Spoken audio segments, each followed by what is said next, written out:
اللهم صل على سيدنا محمد يا رب صل وسلم دائما ابدا على حبيبي. قرآن مجید نے ایک واقعہ جو بہت اہتمام سے بیان کیا ہے وہ لوط علیہ الصلاۃ والسلام کی قوم کا واقعہ ہے اور کئی جگہ بیان کیا ہے. آج بھی ہم نے وہ واقعہ حضرت ابراہیم علیہ السلام کا شروع کیا. اس واقعے میں بھی بہت اسباق ملتے ہیں, اس لیے میں نے ارادہ کیا تھا کہ آج میں اس واقعے کو بیان کروں گا اور اس سے ملنے والے اسباق. آج 25ویں رات ہے, طاق رات ہے. اگر اللہ نہ کرے کوئی اس گناہ میں مبتلا ہے تو وہ آج کی رات رو رو کے اللہ سے توبہ کرے اور کسی بزرگ سے رابطہ کرے کہ حضرت میرے اندر یہ بیماری ہے تو کسی طرح سے میں اس بیماری سے بچنا چاہتا ہوں, تو مجھے کوئی طریقہ بتائیں کہ اس عذاب سے میری جان چھوٹ جائے.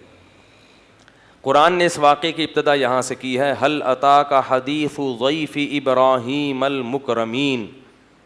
ابراہیم علیہ السلام کے بھانجے تھے لوط علیہ السلام, جو ابراہیم علیہ السلام پر ایمان لائے. اللہ نے آپ کو بھی نبوت دی تو انہوں نے بھی ابراہیم علیہ السلام کے ساتھ ہجرت کر کے اپنے ملک کو چھوڑ دیا.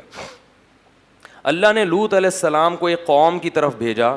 اس قوم میں جہاں شرک اور بت پرستی تھی, ساتھ ساتھ لڑکوں سے بدفعلی کی بیماری تھی, عادت پڑ گئی تھی ان کو اس برائی کی.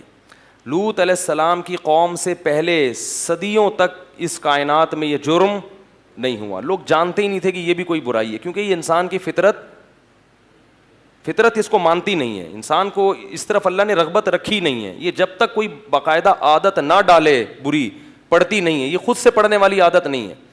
جیسے چرس اور ہیروئن خود سے کوئی نہیں پیتا. جب تک کوئی آپ کو پہلی مرتبہ پیشکش نہیں کرے گا, فضائل نہیں سنائے گا, پہلی مرتبہ پئیں گے, بدبو آئے گی, کھانسی ہوگی, بولیں گے کیا گند پلا دیا.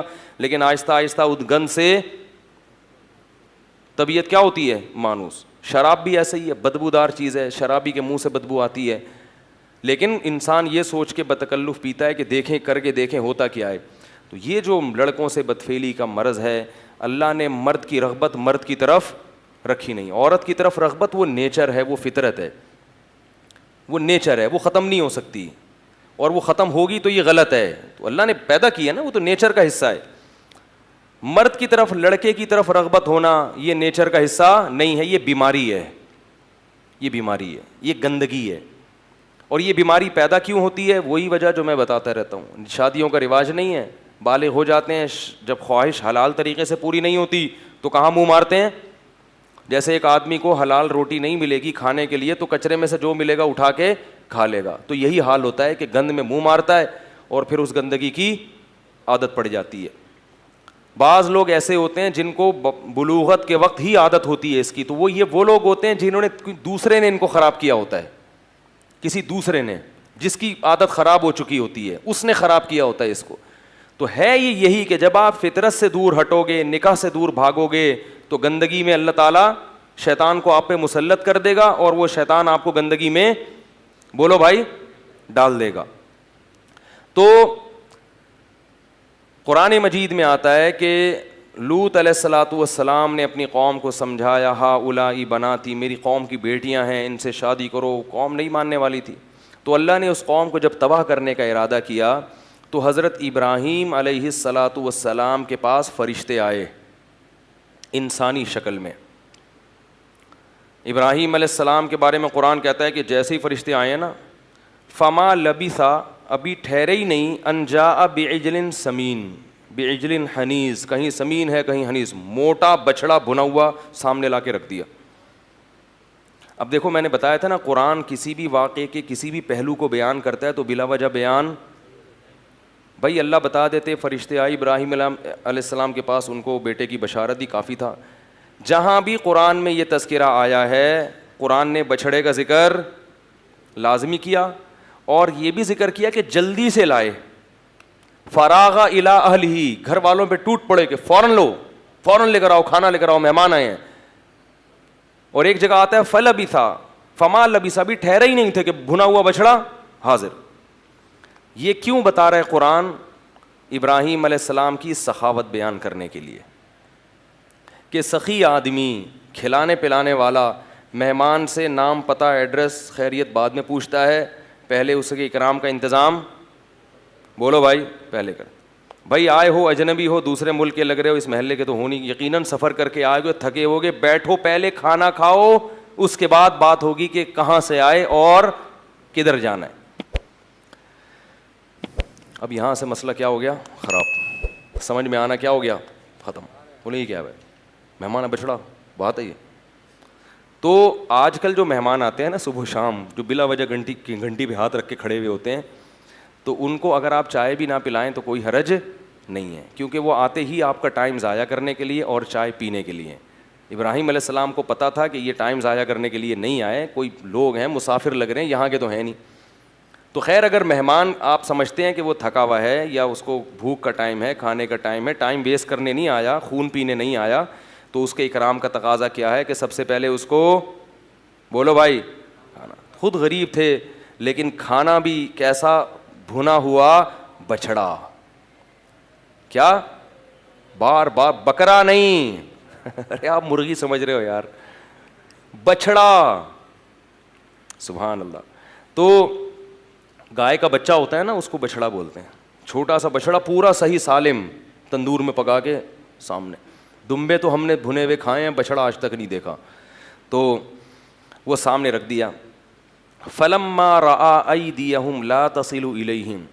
آپ کو پتہ ہے ایک آدمی مسافر بھی ہو, تھکا ہوا بھی ہو, اس کے سامنے تو مسور کی دال بھی آئے گی تو کھانا شروع کر دے گا, لیکن مسافر تھکے ہوئے دور سے آئے ہوئے ان کے سامنے اتنا زبردست بچڑا جس کو سن کے ہمارے منہ میں پانی آ رہا ہے, تو دیکھنے والے کے منہ میں کیسا پانی آئے گا.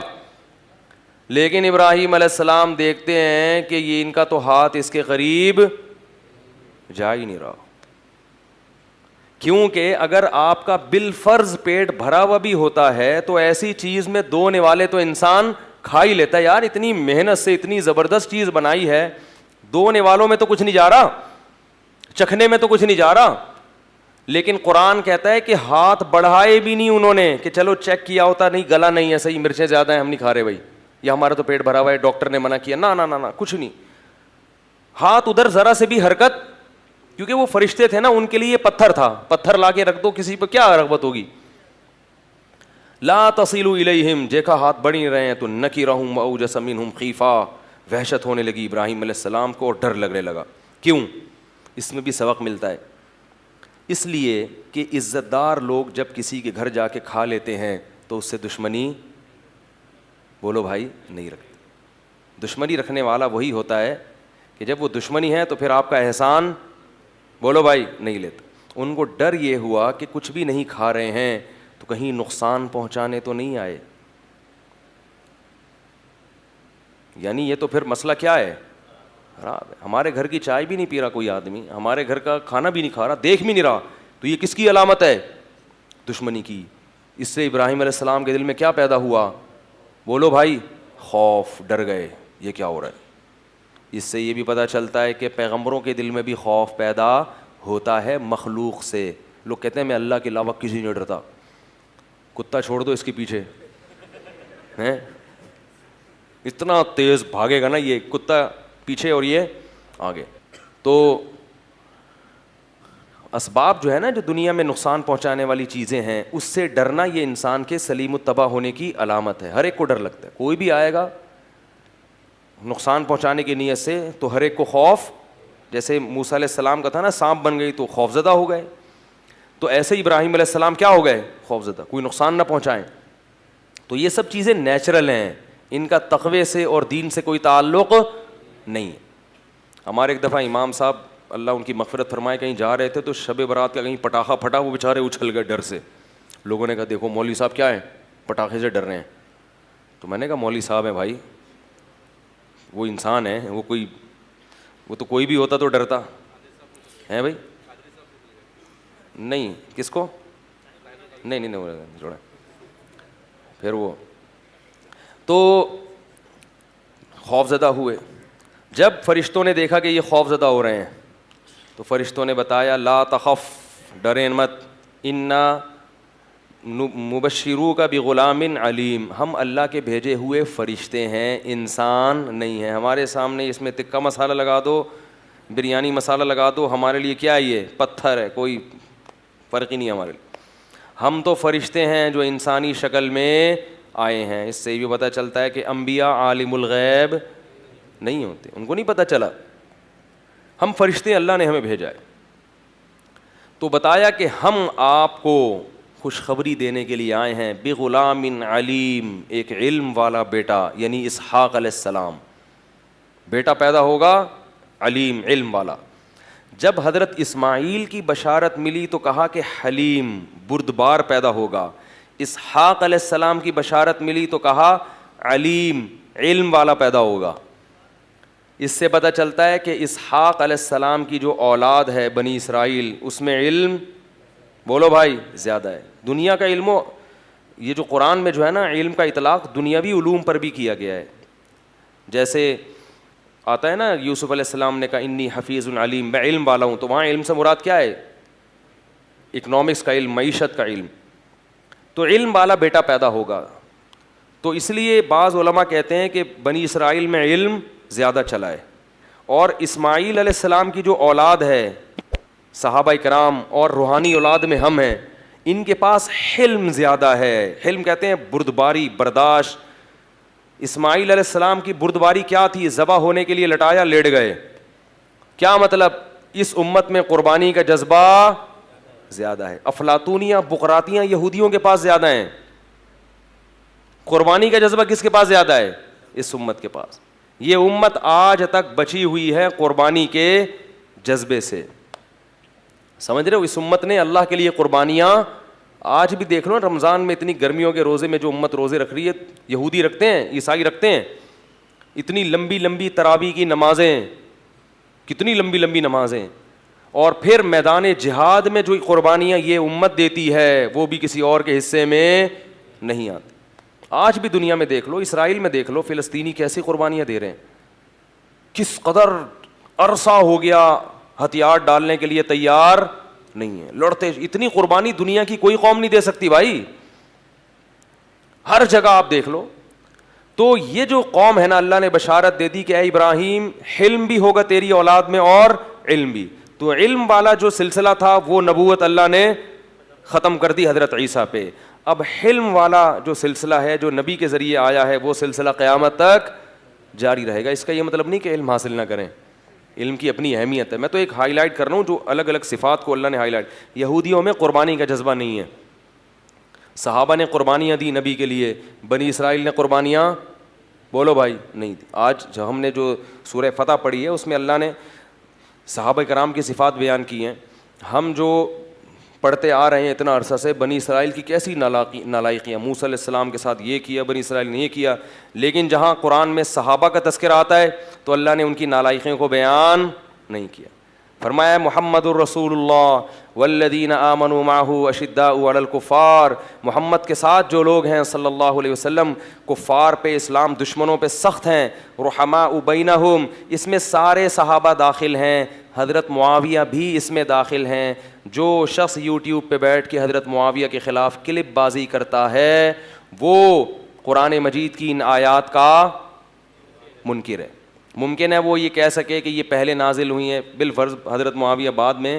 تو قرآن نے جو جنت کی خوشخبری دی ہے نا، نبی کی معیت کی بیس پہ دی ہے، والذین معہ، چاہے وہ اب ہو ساتھ میں یا بعد میں. کیونکہ کلپ بازی تو چل رہی ہے نا، ایک کلپ بولوں گا اس کے خلاف کلپ آئے گا، تو ہم کلپوں کے جواب میں کلپ ہی ہوتا رہتا ہے.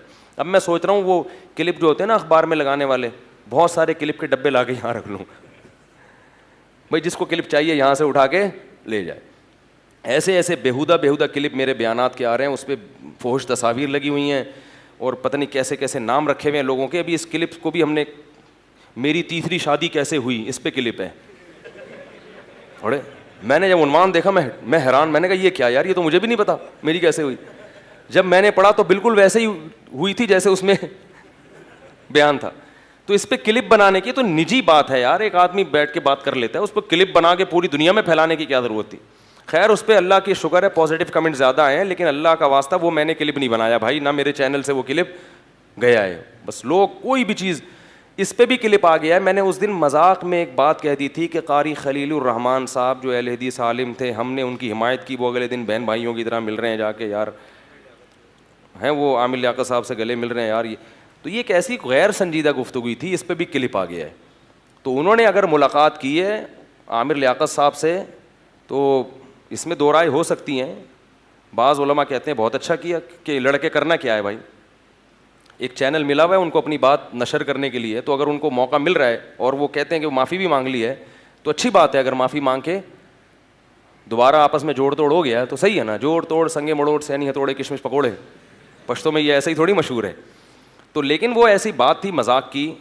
اب کلپ میں نہیں پتہ چلتا کہ یہ مذاق ہے یا سنجیدہ ہے, صحیح ہے نا. وہ تو پیچھے پوری بات آ رہی ہوتی ہے, بول دو ایک غیر سنجیدہ سی ایک بات تھی یار, وہ کر لیا تو اس کو کلپ بنا دیا. تو مجھے قاری خلیل الرحمان کے دوبارہ ٹی وی میں آنے پہ کوئی اعتراض بولو بھائی نہیں ہے. خیر, نہ اعتراض ہے نہ نہیں اعتراض ہے, یہ میرا ٹاپک ہی نہیں ہے. اصل بات یہ نہ مجھے اعتراض ہے اور نہ نہیں اعتراض, ٹھیک ہے, کیونکہ اس پہ پھر لوگوں کے کمنٹس آتے ہیں کیوں اعتراض نہیں ہے بھائی, کیوں نہیں ہے. تو بھائی نہ نہیں ہے نہ ہے, ان کا اپنا ذاتی معاملہ ہے. وہ کہہ رہے ہیں معافی مانگ لی تو ٹھیک ہے, مانگ لی تو ٹھیک ہے نا, معافی مانگ لی تو اللہ بھی معاف کر دیتا ہے ان کے خیال میں. تو ہمیں اس میں پڑھنے کی ضرورت نہیں ہے. تو اب ہم اس کو کوشش کر رہے ہیں یہ کلپ بازی کو تھوڑا سا کنٹرول کریں, یہ کیا ہو رہا ہے بھائی. تو اس کے لیے بھی کچھ دیکھیں گے قانون سازی کی کیا کرنا ہے. تو میں یہ عرض کر رہا تھا, کیا بات چلی تھی یار, کہاں سے کہاں نکلتی ہے. تو فرشتوں نے, ہاں حلیم, تو حلم والی صفت کہاں آئی ہے. میں عرض کر رہا تھا دیکھو صحابہ کرام کو اللہ نے کیا خوشخبری دی, والذین معہ, وہ لوگ جو محمد کے ساتھ ہیں, کوئی بھی ہو. حضرت معاویہ کیا محمد صلی اللہ علیہ وسلم کے ساتھ نہیں تھے؟ جب نبی دنیا سے گئے ہیں اس وقت حضرت معاویہ سے ناراض نہیں تھے, اور اس وقت حضرت معاویہ کا شمار صحابہ کرام میں ہوتا تھا. لہذا ان سے اگر غلطی ہوئی ہے, کوئی کوتاہی ہوئی ہے, تو میں اور آپ کو اللہ نے یہ حق نہیں دیا کہ ہم ممبر پہ بیٹھ کے ان کو برا بلا کہیں اور ان کو غلط کہیں. غلط کا مطلب گنہگار کہیں. غلط بئی معنی کہ حضرت علی کے خلاف ان کا خروج ہماری رائے میں درست نہیں تھا. جمہور کا یہی مذہب ہے کہ اجتہادی غلطی تھی, وہ اس غلطی میں اپنے آپ کو درست سمجھتے تھے, مگر وہ تھی بہرحال غلطی. لیکن اس کے باوجود ہمیں ان کو گنہگار کہنے کی اجازت نہیں ہے, کیونکہ اللہ تعالیٰ نے جو نبی کی معیت میں رہ کے انہوں نے جہاد کیا ہے, اور نبی کی معیت میں رہ کے انہوں نے جو خدمات کی ہیں, خود نبی کی معیت ہی ایک بہت بڑی عبادت ہے اور معمولی نہیں ہے. حضرت عمر نے ان کو گورنر بنایا, حضرت ابو بکر نے ان کو گورنر بنایا. ممکن ہے کوئی یہ کلپ بازی کرے کہے کہ نبی کی معیت تو بنی اسرائیل کو بھی حاصل تھی جو حضرت موسیٰ کے ساتھ تھے, کیونکہ نکالتے رہتے ہیں نا وہ کچھ نہ کچھ. تو یاد رکھو حضرت موسیٰ کے ساتھیوں کی قرآن نے ایسی تعریف نہیں کی ہے. کس کی تعریف کی ہے؟ محمد صلی اللہ علیہ وسلم کے ساتھیوں کی. اور اس کی ایک عقلی لاجک بھی ہے, نبی کے بعد کوئی, محمد صلی اللہ علیہ وسلم کے بعد کوئی نبی نہیں آئے گا, تو آپ کو جو ساتھی دیے گئے, جو آپ کے دین کے امین ہیں, وہ بڑے خاندانی قسم کے ساتھی دیے گئے ہیں. سمجھ رہے ہو, وہ بہت اونچے طبقے کے, کیونکہ اب انہوں ہی نے آپ کے دین کو آگے پہنچانا ہے. جبکہ حضرت موسیٰ کے بارے میں اللہ کو معلوم تھا کہ یہ آخری نبی نہیں ہے, ان کے بعد بھی نبوت کا سلسلہ جاری رہے گا. تو ہمارے نبی کے لیے جو ساتھی ہیں وہ سلیکٹڈ ہیں, ان کے سلیکشن بھی قرآن میں ہے کہ سیماہم فی وجوہہم من اثر السجود ذالک مثلہم فی التوراۃ ومثلہم فی الانجیل. اللہ نے تورات اور انجیل میں پہلے سے لکھ دیا تھا کہ جو آخری نبی آئے گا اس کے ساتھی معمولی ساتھی بولو بھائی نہیں ہوں گے. یا تو آپ حضرت معاویہ کو نبی کے ساتھیوں میں سے خارج کر دو, جب تک آپ ان کو نبی کا ساتھی مانو گے, مومن مانو گے, تو آپ کو قرآن کی یہ آیت ان پر منطبق کرنی پڑے گی کہ مثلہم فی التوراۃ, کہ تورات میں بھی اللہ نے ان کی خصوصیات بیان کی, ومثلہم فی الانجیل, انجیل میں بھی اللہ نے پہلے سے بتا دیا تھا کہ آخری نبی کی علامات کیا ہیں, کہ اس کے ساتھی ایسے ہوں گے. تو یہ آج پبلک کی سمجھ میں نہیں آ رہا. چند نوجوان لونڈے لپاڑے بیٹھے ہوئے ہیں, وہ بیٹھ کے کلپ بنا رہے ہیں, اور لوگ بیٹھ کے ان کی باتوں میں یہ قیامت کی علامات ہیں کہ نبی نے فرمایا کہ علماء کم ہوتے چلے جائیں گے اور لوگ جہلا کو اپنا رئیس بنا لیں گے. فضلوا واضلوا, خود بھی گمراہ ہوں گے اور دوسروں کو بھی گمراہ کریں گے. اسی طرح میں نے کسی کے بارے میں یہ کہا تھا کہ انہوں نے صحابہ کے بارے میں کہا کہ ان کے دور میں جھوٹ بولا گیا تو گویا صحابہ سے بھی. تو ایک صاحب نے اس پہ لمبے چوڑے کلپ بنایا کہ وہ تابعین نے جھوٹ بولا ہے. تو صحابہ کا مطلب یہ تھا کہ صحابہ کے دور کا مطلب کہ تابعین. یاد رکھو جب کوئی یہ کہنا چاہتا ہے نا کہ تابعین نے کے دور میں جھوٹ بولا گیا تو وہ تابعین کا دور کہے گا, وہ صحابہ کا دور نہیں کہے گا. وہ تابعین کا دور کہے گا, وہ صحابہ کا دور نہیں کہے گا. تو اس لیے کہنے کو بڑی لمبی لمبی باتیں کی جا سکتی ہیں, لمبے لمبے چوڑے کلپ تیار کیے جا سکتے ہیں. میں بار بار کہتا ہوں بات مختصر ہونی چاہیے اور ٹو دا پوائنٹ ہونی چاہیے. یہ آپ کہیں کہ بھائی نبی کے دور میں اگر وہ صحابہ کا دور بولنا چاہتے, یعنی صحابی نے جھوٹ بولا ہے تو وہ یوں کہتے کہ نبی کے دور میں جھوٹ بولا گیا ہے. ایسا نہیں ہے. جب کوئی یہ کہنا چاہتا ہے نا کہ صحابی نے بھی جھوٹ بولا ہے تو وہ کیا کہے گا, صحابہ کے دور میں جھوٹ بولا گیا ہے. تو یہ الفاظ ہیں. پھر بھی یہ ہمارا ٹاپک نہیں ہے, ہمیں کسی کی شخصیتوں سے بحث نہیں ہے. جو تھے دنیا سے چلے گئے, اللہ ان کی مغفرت کرے. اور میری غلطی یہ ہے کہ مجھے اندازہ نہیں تھا کہ اتنی اس طرح کے ٹاپک کو لوگ اس طرح سے پکڑ کے پورے بیانات کی بنیاد اس پہ قائم کر سکتے ہیں. وہ ایک دیتے ہیں. تو ابراہیم علیہ الصلاۃ والسلام کو انہوں نے بشارت دی کہ کیا ہوگا بیٹا, علیم ہوگا. وہ اسحاق علیہ السلام. تو ابراہیم علیہ السلام کی جو بوڑھی زوجہ تھی نا, وہ دروازے کے کنارے پہ کھڑے ہوئے باتیں سن رہی تھیں. اس لیے نہیں کہ تجسس, اس لیے کہ ان کو بھی ڈر تھا نا کہ پتہ نہیں کون مہمان آئے ہیں, میرے شوہر کی ظاہر ہے دشمنیاں بھی ہیں, کوئی نقصان نہ پہنچا دے. تو وہ دیکھ رہی تھی کہ کیا مسئلہ ہے. تو جیسے ہی انہوں نے کہا نا کہ ہم خوشخبری دینے کے لیے آئے ہیں کہ آپ کو بیٹا ملے گا, تو قرآن کہتا ہے فسکت وجہا, وہ بڑھیا نے نا ایسے ماتھا ٹھنکا ہے کہ ہائے ناس, یا ویلتا, ہائے بدبختی, الیدو وانا عجوز, میرے بچہ ہوگا میں بڈھی, وہذا بالی شیخ, اور یہ میرا میاں. اس کو دیکھو کیسے حضرت ابراہیم کی طرف ہادہ اشارے کے وقت بولا جاتا ہے, کیسے اشارہ کیا ہوگا نا, یہ میرا میاں کیا ہے, یہ بھی تو بوڑھا ہو گیا. کوئی عورت اپنے میاں کو بول دے بوڑھا, اس کو کتنا غصہ آئے گا نا. تو کہنے لگی میرے بچہ ہوگا, میں کیا ہوں, بڑھیا. وہذا بالی, دیکھو اشارہ کیوں کیا. وہ یوں کہتی نا میرا میاں تو بوڑھا ہے, تو ممکن ہے کنفیوژن ہو جاتی. کہہ رہی یہ والا اس کی بات کر رہے ہو یہ میرا میاں یہ والا, تو یہ میاں کو تو دیکھو یہ کیا ہے, یہ بھی بوڑھا ہو گیا, اس کے بال دیکھو سر کے سفید ہو گئے. تو فرشتوں نے کیا کہا, اعتراض کا جواب نہیں دیا کہ ہاں یہ تو ہمیں بھی اشکال ہو رہا ہے, ہمیں بھی اشکال تو ہو رہا ہے. اب میں ہم اللہ سے دوبارہ پوچھتے ہیں کہ اللہ صحیح جگہ بھیجا ہے, انہیں کو خوشخبری دینی تھی, کہیں غلط تو نہیں چلے گئے. دوبارہ سے فرشتوں نے کیا کہا, کذالک, اسی طرح ہوگا. ٹھیک ہے نا, اب یہ تمہارا مسئلہ ہے, بوڑھے ہو جوان ہو, یہ تمہارا ہیڈیک ہے, یہ ہمارا ہیڈیک. ہمیں تو اللہ نے جو پیغام دے کے بھیجا, ہم تو بھائی وہ پارسل کرنے کے لیے آئے ہیں. ٹھیک ہے نا, اللہ کا پیغام تھا, وہ آپ کو ہم نے پارسل کیا, اب آپ کی مرضی.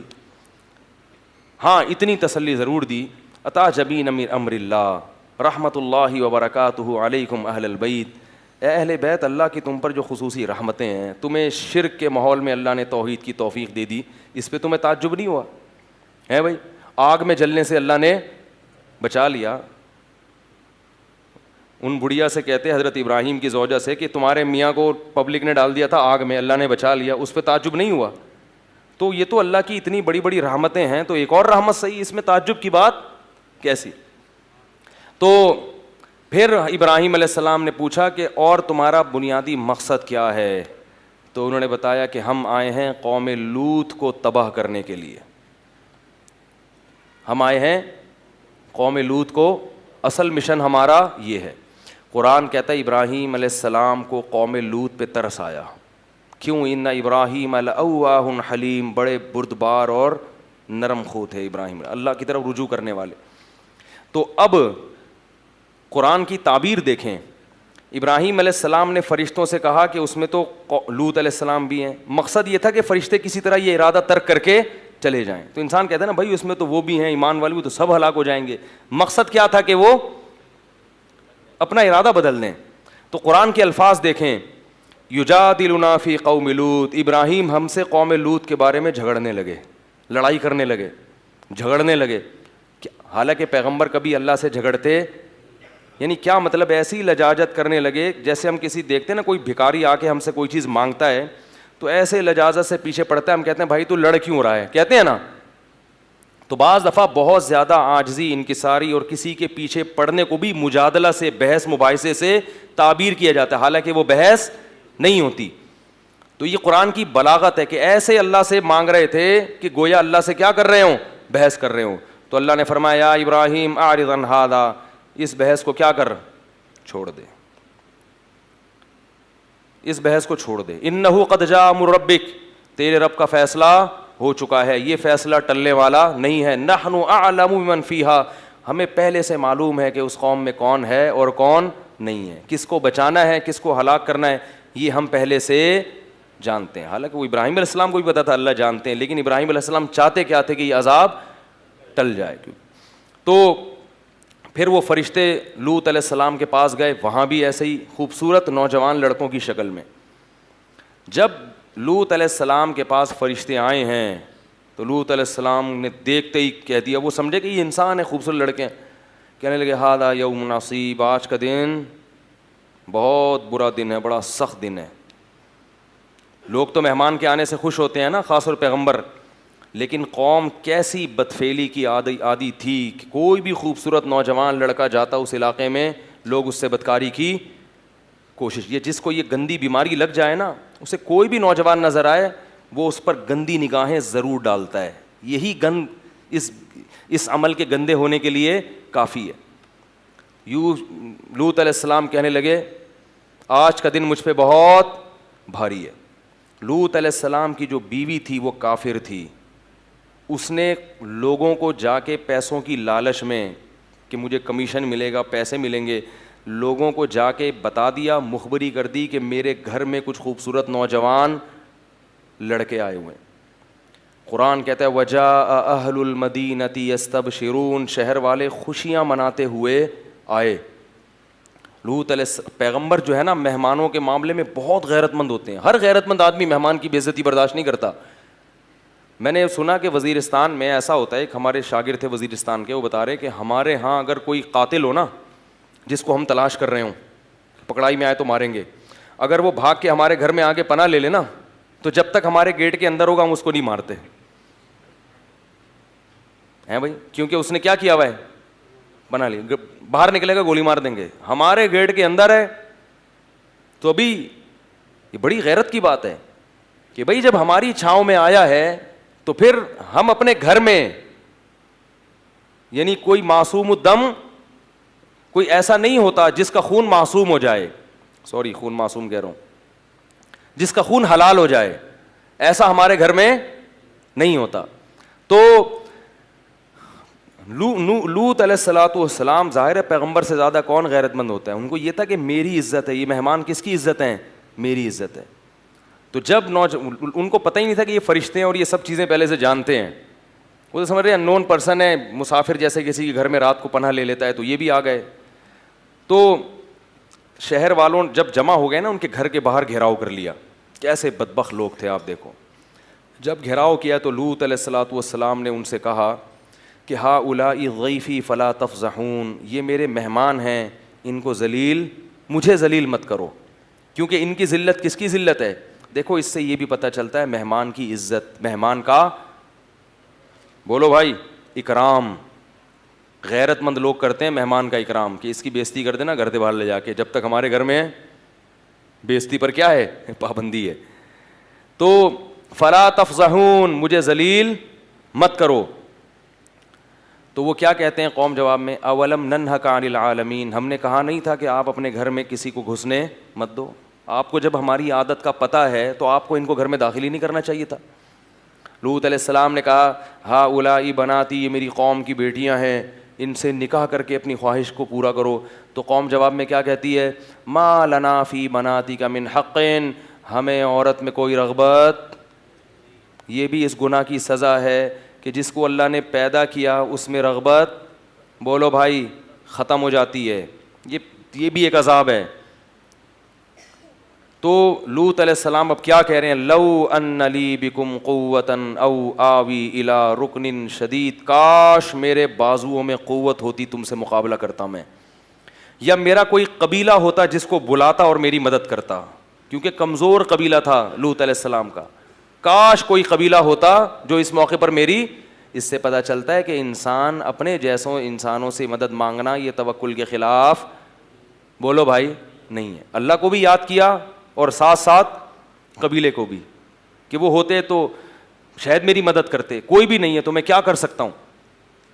قرآن کے الفاظ دیکھو, لعمرک انہم لفی سکرتہم یعمہون, اے محمد صلی اللہ علیہ وسلم ہمیں آپ کی عمر کی قسم کہ وہ نشے میں ڈوبے ہوئے تھے, انہیں پیغمبر کے اس قسم پرسی کا ذرہ برابر بھی ترس نہیں آ رہا تھا.